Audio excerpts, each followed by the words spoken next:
What do you do when a longtime client suddenly ghosts and it feels personal? This one can hit really, really hard, especially for owners who've built very deep relationships with their clients. But more often than not, I want you guys to know it's not about you.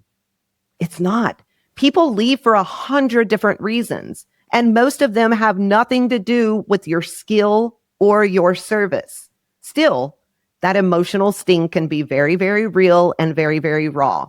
So instead of taking it personally, I want you guys to start taking this professionally. Ask yourself some very important questions. Was my client journey consistent every single time? Were my boundaries always clear? Was that client still my ideal guest? Because maybe they weren't. You want to use this moment to reflect, to learn, and to move forward stronger. Chandra, I know that you have done this, but tell me about a time where you had to talk to a stylist or maybe even yourself through a client leaving just unexpectedly. Yeah, I mean, actually, we just had this happen with one of our stylists not too long ago that we walked through.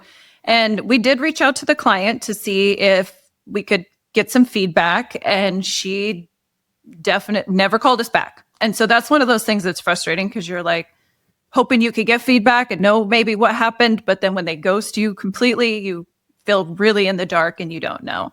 And so we sat down and we really picked apart like all of the things that might have happened in those services. This is somebody who's been coming in for many years. This is somebody who just canceled all their appointments and disappeared. That's always booked far ahead. And so we really went through and kind of picked apart what could it have been? What was different this time? And she did find a couple things that were a little bit different because she was off her game on the last visit that client came in.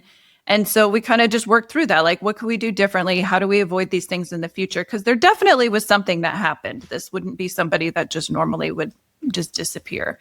And so she was very upset. She was crying, stylist in the beginning. And so we had to walk through all of that and really get to the root of maybe what happened. And then you can kind of work on that, really figuring out in the future, how do we consistently not have certain things happen during those services, especially with those clients. I mean, for every client, but when you have somebody who is used to a very consistent process and that link breaks, they start to lose trust in the stylist or in the business. So that's kind of how we work through it.